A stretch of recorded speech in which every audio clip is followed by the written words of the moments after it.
Бәріне ассалаумағалейкум достар. Видео басталмастан бұрын каналға жазылып, басқалармен бөлісе кетеміз.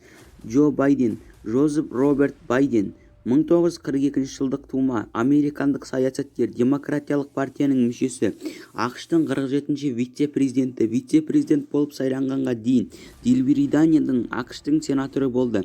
1973 жылдан 2009 жылға дейін 2020 жылы ақш президенттік сайлауындағы демократиялық партияның бастаушы мүшесі. Сонымен Байденнің қысқаша өмірбаяны. Жозеф Байден 1942 жылы 20 қарашада ақш-тың Пенсильвания штатында дүниеге келді. Ол Жозеф Роберт Байден мен Кэтрин Евгений Бенганның католик отбасында өсіп тәрбиеленді. Оған қоса саясаткердің ата-анасы тағы 2 ұлы мен 1 қызы дүниеге келді. Балалық және де жастық шақ. Бастапқыда Жозеф Байденнің әкесі бай адам болған, бірақ бірқатар қаржылық сәтсіздіктерден кейін ол өзінің барлық байлығын жоғалтты. Нәтижесінде ол әйелі мен балаларымен бірге қайын енесі мен қайын атасының үйінде біраз уақыт тұруға мәжбүр болды. Кейінірек отбасы басшысы өзінің қаржылық жағдайын едәуір жақсартты. Қолдау көрсетілген автомобильдердің сәтті сатушысы болды. Джо Байден Сенат Елена мектебінде оқыды. Содан кейін Армишани академиясындағы емтихандарды сәтті тапсырды. Содан кейін ол Делбрия университетіндегі тарих пен саясаттану бойынша оқыды. Ол кезде өмірбаяны ол футболмен айналысты және де бейсболмен ойнады. 26 жастағы Байден Сиракузо университетін бітіріп заңгерлік білім алды. Сонымен қатар заңтану бойынша докторлық диссертация қорғады. Бір қызық, жас кезінде Байден кекіруден зардап шекті, бірақ оны емдей алды. Сонымен қатар ол астматикалық аурулармен ауырды. Оған витаминдер керек болды, бермеді.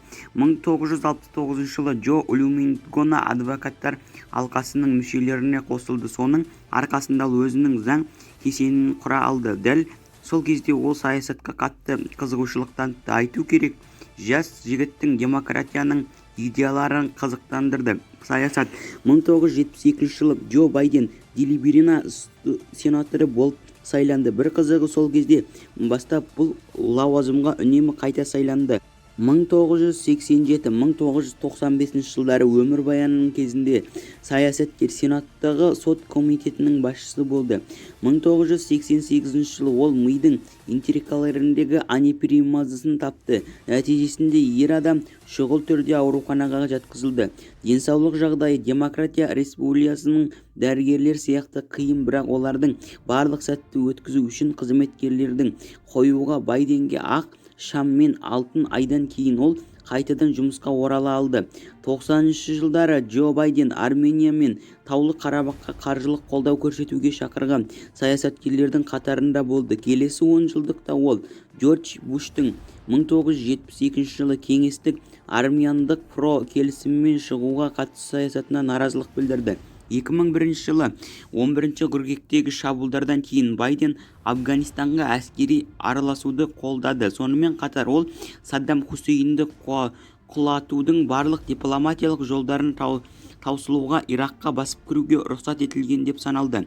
2007 жылдың ортасында демократтар сенаттағы көпшілікті қайтарып алған кезде Джо Байден қайтадан сыртқы саясат комитетін басқарды. Ол Ирактың федерализмін қолдайтын және де Ирактың күрдтер мен шииттер, сунниттер арасындағы бөлінуін қалайтынын мәлімдеді. Сенаттың құқықтық комитетінің мүшесі бола отырып, саясаткер компьютерлердің бұзу, авторлық құқықпен қолданған материалдардың файлмен алмасу және де балалар порнографиясы үшін жауапкершілікті күшейтуге бағытталған заңға қылмыстық құқық туралы заңның авторларының бірі болды. Барак Обама және де Джо Байден, сондай-ақ Байден кемеңден плурализм және де экстремизмді тарату қолдау үшін жауапкершілікті күшейту туралы заң жобаларының авторы болды. Сонымен қатар ол американдықтар үшін жоғарғы білім алу қолжетімді болатын жоспар құруға тырысты. 2008 жылы Жозеф Байден Делбрия сенаторы ретінде 35 жылдық қызметін атап өтті. 2008 жылы президенттік сайлау қарсаңында Байден Ақ үй басшысының орындығы үшін күрестің күресті, бірақ көп ұзамай бастаушыларды шығып сенат сайлауына назар аударды. Барак Обама ақш президенті болған кезде ол Байденді вице-президент лауазымына ұсынды. Сол кезде оның өмірбаяны Владимир Путинмен жеке кездесулерінің арқасында Ресей Федерациясымен экономикалық содырларды қаруландыруға шақыру және де Майданнан кейінгі Украинаға көмек көрсету туралы уәде болды. Бір қызығы, американдық 2014-2016 жылдары Украинаның ақштан кураторы болып саналды. Бұл сенатта вице-президенттік украиналық байланыстарын тергеу үшін әділеттік министрлерінің талап етілуін әкелді. Жеке өмірі. Байденнің бірінші әйелі Ниля есімді қызы болатын. Бұл некеде ерлі зайыптылар Неоми және де екі ұлы По және де Хантер дүниеге келді. 1972 жылы сенатордың әйелі мен бір жасар қызы жол апатынан қайтыс болды. Ниляның көлігі тіркемесі бар жүк көлігін қағып кетті. Айту керек, көлікте Байденнің екі ұлы да болған. Олар құтылды. Бо аяғы сынған, ал Хантер ми жарақатын алған. Джо Байден тіпті ұлдарына уақыт бөлу үшін саясаттан кеткісі келді. Алайда сенат жетекшілерінің бірі оның бұл идеяны көндірді. Джо Байден және де оның әйелі Джилли бірнеше жылдан кейін ер адамның мұғалім Джилли Терси Джейзекпен қайта үйленді. Кейінірек ерлі зайыптыларды Эшли қызы болды. Джо Байден бүгін 2019 жылы Байден алдыңғы сайлаудағы президенттік орын үшін күресуге ниет білдірген. Бастапқыда оның рейтингі өте жоғары болды, бірақ кейінірек американдықтар басқа кандидаттарды таңдаған.